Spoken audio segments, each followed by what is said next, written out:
Hey everybody, Jason Shadrick here with PremierGuitar.com, and we're in the workshop in Los Angeles with the legendary Bob Bradshaw, and he's going to walk us through kind of what he does in his workshop, the different pedal boards he creates, and how he comes about doing them, and how he's building the rack. So Bob, thanks a lot for taking the time to talk to us. You betcha. So Anytime. the first thing you got here is a rack. This is for Jason Hook from Five Finger Death Punch. That's right. So tell us a little bit about when artists come to order racks from you. What's the process like? What kind of input do they give you? What kind of input do you offer?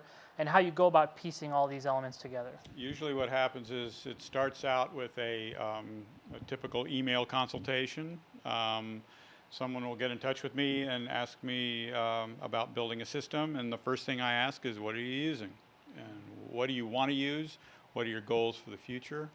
How you want to lay it out? What form is it going to take? Is it going to be pedal board based, or is it going to be rack based?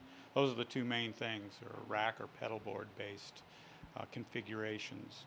Meaning the switching system is either a rack mounted switching system with a remote foot controller, as in Jason's system here, or it's a pedal board based system where all of the switching and audio routing is all on the same board, similar to that thing over there. Yep. Yep. So why don't you walk us through this this rack here and just tell us kind of how you piece this specific one together. Okay. First of all, Jason had the specific pieces of gear that he had been using, and I'll go with that stuff. I'll keep that stuff the same. I want him to be comfortable and not go into too many new things, unless you want to. You know, if you want to get more elaborate or something like that, then we get into it. But he comes to me, tells me what he's using, and I offer suggestions when asked for any other devices he wanted to use. But his main thing was he was going now from a simple stereo configuration where it's just what I would call a 2-cabinet configuration to a wet-dry type configuration with 3 cabinets. So there's a dry center image along with stereo left and right. So he wanted some different tonality than what he was using before. And so I suggested our 3+ tube preamp here, which is a 3-channel all-tube preamp, and it's a pretty popular little item there. And then along with that, he is using Marshalls over in this big amp rack over here. We've got Marshalls. He's using the new Ingve Marshalls, but we're actually just using them as power amps. The other Marshall amp is some modified Marshall that he had done, and that one is going to be used like a glorified preamp, really. It's going to feed this polymer load box down here, and it's going to be used as another preamp choice, another tonal choice for his system. So basically, he can switch between the 3 channels of the 3+ preamp and another Marshall amp loaded with the polymer box, and those are his 4 choices. In addition to that, we have some little gizmos here on the pedal tray, and he's got a green rhino and a couple other little modulation type things. Another thing that he needed to do was have a sort of an acoustic simulator type sound. Now we're talking taking a humbucker guitar. This is a single pickup guitar, and turning that into an acoustic, and that's no small feat there, you know, to try to do that. So how'd you go about solving that problem? Well, of course we tried the what is it, the Boss acoustic simulator pedal, one of them around here somewhere. I don't know. Didn't quite make it, you know. And I had this thing, this crazy old box, this Passac acoustic resonance system. This thing was made back in the 90s, and this thing is brand new in the box that I've had laying around forever. And I used to use quite frequently Passac line mixers. They were an Australian company. And years ago I used Passac mixers in a lot of old systems, and they happened to send me one of these things, and I tried it, and this thing sounded more convincing with his guitar as a pseudo acoustic. You know, so it's not an acoustic guitar. Yeah. You know, it's nothing. You know, maybe the kids won't know. I don't know. We'll see. But or he'll end up using a acoustic guitar. So is this something they're still making No, nowadays? no, this is the only one. I don't know what we're gonna do. Hope that thing holds up. Yeah, right. Because I don't know what's gonna happen after that. Because, but it was relatively convincing, And I said, here, you can have it. So, it didn't do me any good, but. Yeah. So once you decide pedal versus floorboard type thing, and you have the kind of the elements, how do you go actually piecing these racks together and deciding where the signal flow should go? Well, I qualify each individual device as to how it's going to be used in the system. And what I mean by that is each individual piece will be determined where it fits in the signal path. For example, in most cases, a lot of the pedal things are between the instrument and the input of the amplifiers or any of the major gain stages. And then a lot of these other devices are after the preamp stages. Now, you would think, oh, gee, look here, 2 rack mount pieces, they must come after the preamps. Well, in this case, they don't. These Line 6 guys are just like glorified rack mount pedals, as far as I'm concerned, in this system. And that's where they come in the signal path. Number one, because of their signal handling capability, they're not really good for line level between preamps and power amps. So we've done it in the past, but it requires a little bit of signal manipulation in order to make them work better that way. But in this case, they are instrument level before the preamps, and that's how they work. Now, this little slot right here is going to be a TC D2 delay, and one of these guys is a backup. So, it's not like full of effects or anything. The guys, it's not that big a deal. And the thing about a lot of these racks, these units are used for their specific purpose, and nobody said you had to turn them all on at once. So they're there for a specific reason, and we have individual loops, and you can, of course, select each individual thing from the foot controller. Now, this system is under construction, too, so it's not labeled, and we're not really finished here with it, but it's coming along. So once you have all the elements in place, the signal flow worked out, how do you go about programming the pedal board and making sure everything's in kind of a logical order when it comes to the foot switches? Well, that happens based on how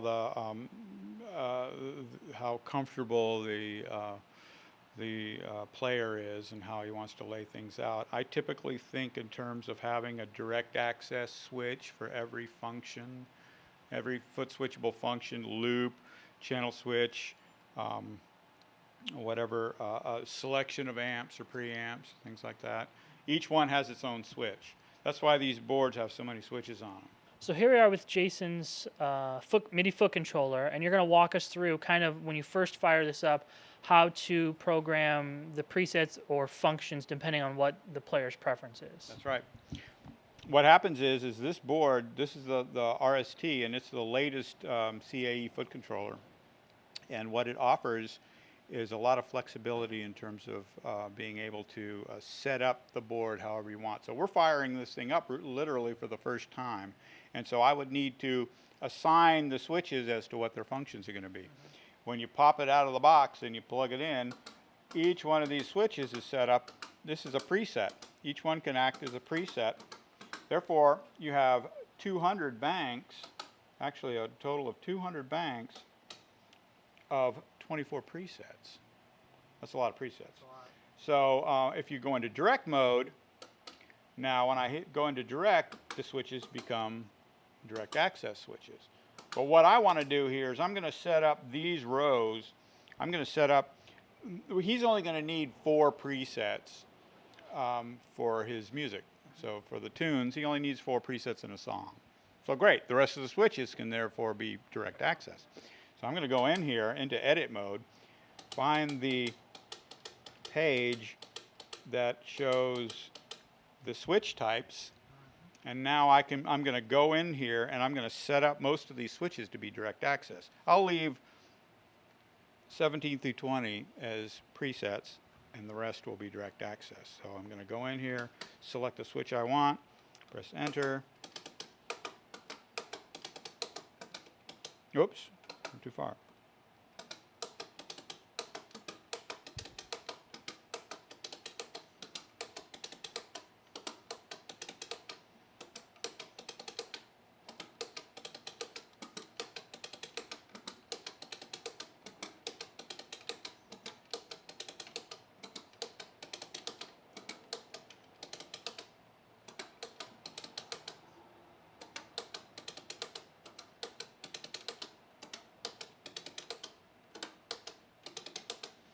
Now I've just set the board up so that all of these switches that are red LEDs will be direct access switches. These 4 will be preset switches. But at the same time, if I go into direct mode, see, these guys are my presets now. These guys are direct access. I just stored a preset just now. So that's my first preset. Next switch. So I got these guys stored. Go back. Remember, that was my first patch. That's my second patch. Next one. There's another And patch. this gives him the functionality, like if he's on this preset and this is a delay and he wants to turn the delay off, he can just hit that and turn that delay off. You betcha. Yep, at any time you can do that. If you want it back to the way you had it, you can either press the preset switch again to bring it back, or press undo. That'll bring it back. If you like that, hit store and you've stored it. You'll see it change. You'll see a C come up in the display showing you that you've edited the patch. If I go, I can undo that with undo, or if I like it, I store it and the C goes away. Therefore, you can set this up however you want. I'm going to go in and look at the switch types here and show you that there are different types. I've picked switch number 1, and I will go and I can look at the different types of switches, and they have different LED colors depending upon what their function is. So when you're on a dark stage, there's no doubt as to what you're doing. Selected. Right. Yeah, it's pretty important. So you can interlock groups of switches. You can set them up globally. There's just all kinds of stuff you can do. It's pretty cool. So there's 16 different switch types. So this is pretty much it. Have you ever run into an artist who's looking for a certain switching function that has either led to a feature in this current one or something that you're just like, wow, I'm not sure if we can do that? Yeah, no, that comes up. Absolutely, yeah. I mean, this is an open-ended thing, too. It's pretty new. It's only been out for a couple years, and really I'm just getting started with it. And we're still developing the software now. So it does ship with a pretty comprehensive feature set, but there's more stuff coming all the time. There's all kinds of things that we have planned for it. So pretty excited about it, because I mean the granddaddy, the RS10, which kind of started it all, or was pretty integral into the what I do. That foot controller, that guy right there. This one was the granddaddy. We made those things for years. I only stopped making them because these came about. So it offers the same functionality. So you look at it, you go, wow, this looks similar. The nice thing about this, of course, is everybody wanted a character display. So that was a big thing. So they can name their presets so they can... Yeah, so you have goofy names and things like that, Stuff. Yeah. And it's menu driven too. So all of the editing and programming is nice because it's not as cryptic as the RS10 with just a small 3-character display. Yeah. So this one's a little more, it tells you, it prompts you, for different functions and things. It's nice that way. So. Well, let's walk over and look at a pedal board in process to see kind of the other side of the coin. All right, Bob, so here we have a pedal board in process. Yep. And the artist gave you a list of what pedals he needs.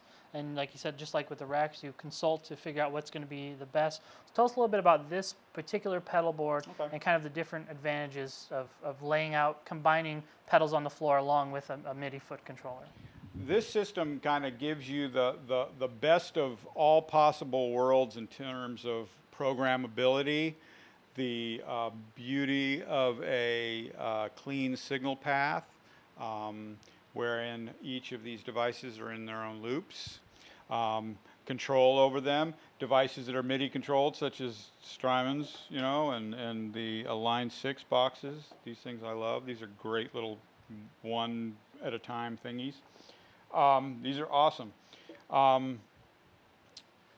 They're programmable. Therefore, the foot controller can control them just like all the bigger rack mount pieces, okay? So this particular guy, we've been going back and forth deciding on what pedals are going to be able to do the job. He has an upcoming gig, and he's got to be able to cover lots of different ground. Okay, so this board was going to be much bigger, but we've got, again, issues with size, weight, mainly weight. Weight's a big one these days, and these things are going to travel in excess baggage on airlines. You got to tighten these things up. They got to be as small as possible, but he's got a certain amount of stuff he needs. So this system is designed so that he's got all of his various analog distortion box things, and then he's got some programmable choices down here for the more modulation type things or whatever. It's all controlled by this guy, which is a pedal board switching system. This is a custom built piece that I do, and it offers many loops. You've got plenty of loops on here, or quite a few loops, either mono or stereo, depending upon what configuration we need, MIDI controlled. And we have switchable outputs on the front panel as well. Now this system can be used in a variety of configurations, wherein you have some devices in the effects loop of amps if you have them. If you don't have if you're not using amps with effects loops, you can go totally front end. Just it is a matter of patching in and how you patch into the system in order to accommodate those things. Now, when you meant custom, is this what you have here? Is this a standard model? Or is this something that changes as far as the number of inputs and outputs from pedal board to pedal board? It changes. It always changes. That's what we do here. These are custom built pieces depending upon what's required by the individual.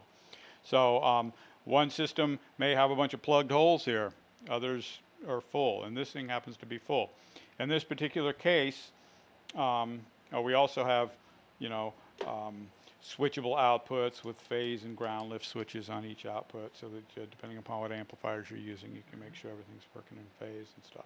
So in this particular rig, we're not using all of these loops, because in the future, when this guy's done with his gig, we're going to end up taking this board off of here along with these two foot pedals and probably these two guys here. This little section is going to come off and go on its own board, and then we're going to fill this up with more pedals that are still controlled by this. And that way you've got two pedal boards. If you've got room on stage, you can have them side by side. If you don't have enough room, you take the audio routing board, which this will be, and you put it at the back line with the amps. And you can keep it off stage. And then you just have in front of you this, like a traditional pedal board, or I should say, like a traditional, rack type system where you would have this, and instead of rack mounted stuff, you got pedals on a board. The way I look at it these days, and the way I have to look at it these days, is if they're pedals and all pedals, why rack them? If you don't have any other rack mount pieces, there's no reason really to rack mount the stuff if there's nothing else that's rack mountable. I mean, or even so, if you do have some stuff that's rack mountable, maybe it's in just a little 2-space rack or something, or you carry some little thing or some little small rack mounted thing, but let the pedals be on a board. And that way you can package this thing. They're all laid out in front of you. You can get to them. You can still activate things. Stuff like this. This guy's got 2 foot switches. This guy's got 2 foot switches. Now we put this whole thing in a loop, but there's still another function here. What do you do with it? I mean, if it was in a rack, you wouldn't be able to access it. So keeping it on a board, at least, if you've got the room, it all depends upon whether or not you have the room. Here's another one. You got a slow, fast thing. The cool thing about these are great. There's remote control. So you can control the fast slow, which is important, which we were going to do in this system. But you know, these guys over here, you know, sure, they're programmable and you'll set up your delay times and things per preset perhaps, but you could still jump over here to, you know, tap tempos and things. These guys have tap tempos too. You still have access to them on the board. So it's pretty handy that way. So you've been designing pedal boards and racks for a long time. Are there trends that you've noticed, say in the last 10 years, among players seem to keep asking the same thing that's different than what you've come across in your career? Yeah, it's come back to pedals in a lot of ways because they're great because it's a self-contained little thing, you know, that everybody's making. There's tons of people out there making all kinds of different things, so it's wide open in terms of the choice you have and sounds and everything, and it's great. So yeah, when I first started, there wasn't that many rack-mounted pieces. The rack-mounted pieces that I was working with were studio pieces, eventide harmonizers, or you know, there wasn't hardly any.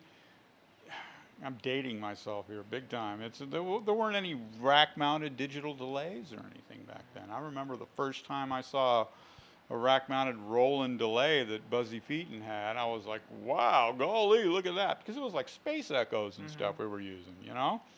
Space Echoes or Echoplexes, things like that. So, yeah, it's come around big time to being more pedal oriented, and hence you adapt to those situations. And if you look now, you know, back in the 80s and 90s, there was a lot of different rack mount pieces. I mean, like all of these things. That's a typical 80s, 90s rig right there. You know, look at that crazy. When was the last time you saw one of those? Yeah, right. But then there is a holy grail of digital delays, a PCM42, man. They're awesome, and still today nobody quite gets that sound. You know. Are there, for the kind of the at-home player who, you know, can't swing getting a custom Bob Bradshaw rig, are there certain tips you would give them if they have, you know, say half a dozen pedals and they want to kind of clean up their signal and make them as effective as possible? Sure. I mean, there's order routings and things that you can do to optimize your sound. But again, order routing is subjective. And it's truly anything goes as far as I'm concerned. You know, I mean, when someone comes to me, the first thing I ask them too, after I say, what are you using, and please be brand specific as to, you know, what you use, and I can help you with that. The next thing I ask is what order do you run stuff in? Do you have a specific order that you run things in? And it doesn't matter. Order doesn't matter until you start combining things. If you got one thing on at a time, who cares what comes first? But I've had situations where, you know, we all seem to think, gee, delay should be last, or reverb should be last, or whatever. And I've always, personally, I like delays at the very end, you know, even after reverbs. Again, it's a subjective thing. But I had a guy come in, Greg Edwards from Autolux.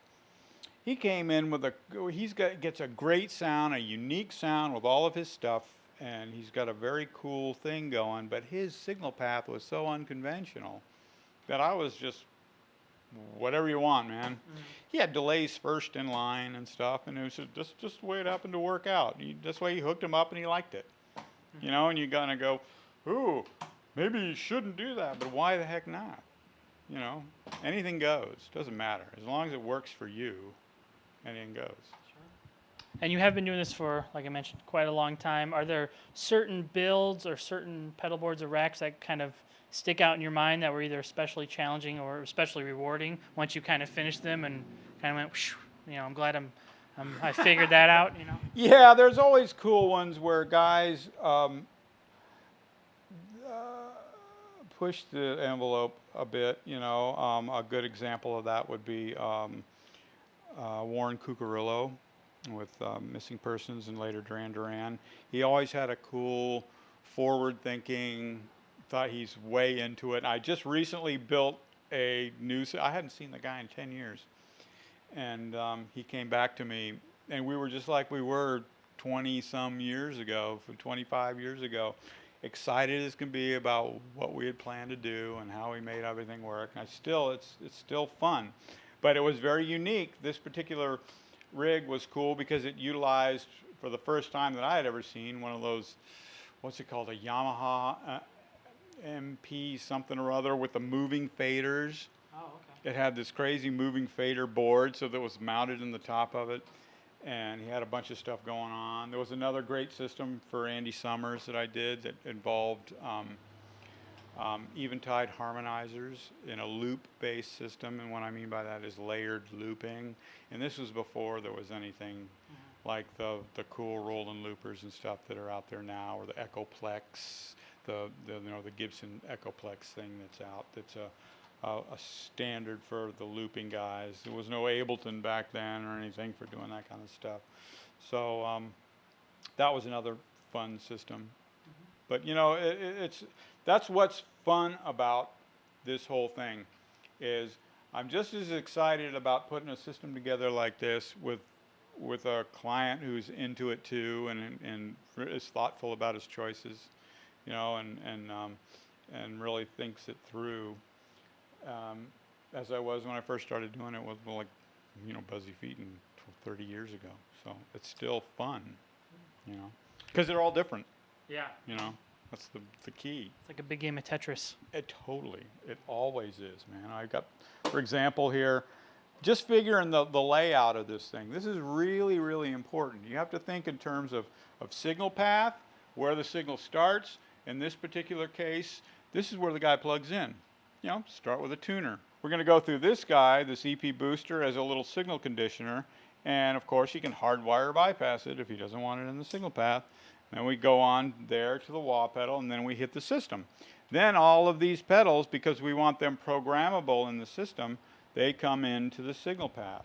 Well, you kind of the workflow kind of works this way, and we have to find ways of keeping these things tight as possible and as small as you can. And so I've developed these little pedal lifters that I use that are just high enough to get the pedals off the ground, above the foot controller for one, and also above the jacks or the plugs that are going to be plugged in here, because this thing is going to be full. It's going to be full of plugs, and they fit underneath, and that way I can get these things as close as possible. See, I like to work on a flat surface board. I don't do systems where stuff's underneath, you know, and the other people like to do that. That's fine, but this is just my approach.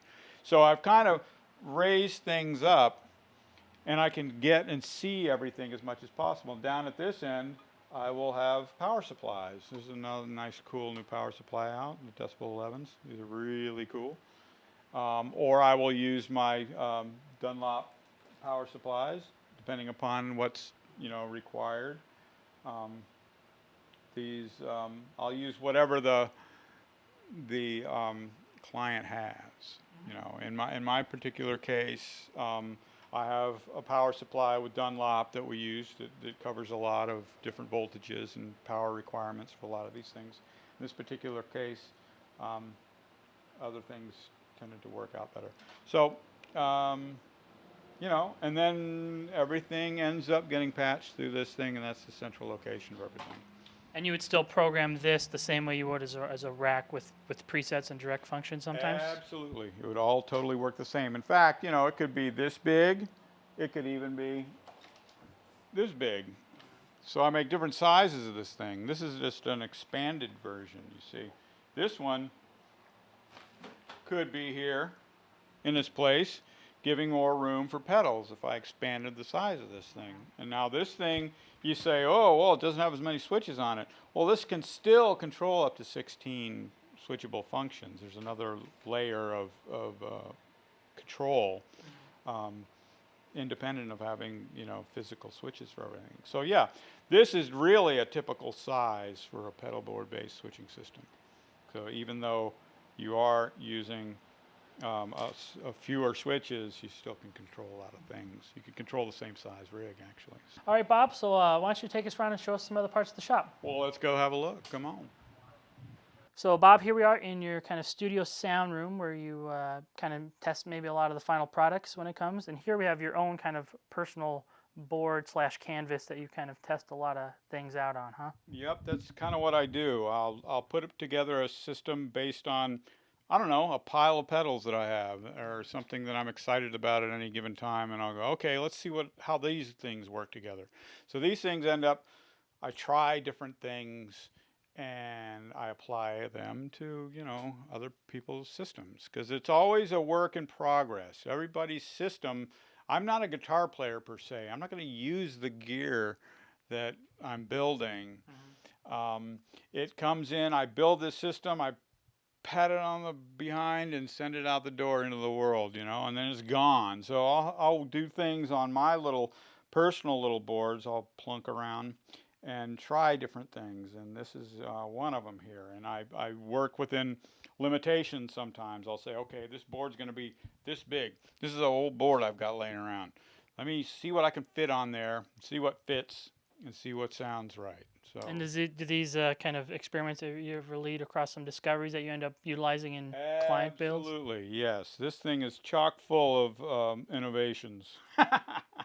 This little router here can do all kinds of crazy things that I don't normally offer up to people because I'm just not ready to. Like what? Oh, just audio routings, series parallel routings, and things like that. You can do, you can program it to do those kind of things. But because typically my systems work from a fixed signal path. When someone comes to me and asks me to build a system for them, we will determine what the signal path will be based on the pieces of gear that he wants to use. Therefore, it's fixed. You can turn things on and off within that signal path, but I don't do order routing. Never have, never care to. I don't think it's personally the complexity involved in that and the compromises that I think have to be made are just too much for my head. I don't want to do it. I want to fix, and I think most people would agree, there's a certain order that you can live with, and you go from there. But I don't need to have everything configurable and this comes before this comes after this, and at the push of a button. It's just too much. Yeah. So I go with a fixed signal path, and then that's how it ends up working. And hopefully I can accommodate whatever sounds you need. But this board, for example, here I've got different things going on. This is actually running in a mode. The foot controller. We didn't really talk about this, but this particular foot controller, even though even with its small size, controls individually all of these pieces, so it can easily do that. And in this particular mode, there are no presets. There are, but there aren't. And that what I mean by that is there are presets by virtue of bank selection. You select a bank, that is a preset, but there's no preset switches other than banking up to another preset. So if you're running all of the switches are direct access all the time. So if I go up here, I go down here. Okay, I want to call up this particular preset. Boom, I just called it up. And it consists of these direct access functions: time factor, reverb, amp left, and amp right. If I go down here, I'm sure people are going, well, how come we can't hear it? But that's the way it goes. Time factor, reverb, amp left, amp right in this particular case. And it's using the, I'm modulating the wetness of the delay, with this pedal in this preset. I go down here to another preset, select that, and now the pedal is acting as a volume pedal. This guy is controlling this guy's output volume. See? So there's, each bank is its own preset. All right, well, let's walk around the other room and see where you program circuit boards. Alrighty then, let's go take a look. This is where I do other build systems and program circuit boards and stuff. So I'll come over here and get a board in. This one doesn't have any foot switches put in yet, but it's been programmed. And I would go in here and I can look at whether or not fire the thing up and see that it's running correctly, and then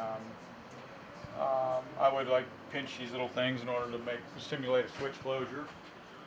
You know, so I go in here and go, boop, boop, there's direct mode, boop. And now we're in preset mode. You can look at these things, and I'll go in here and program the code into this thing, and that's how we update it.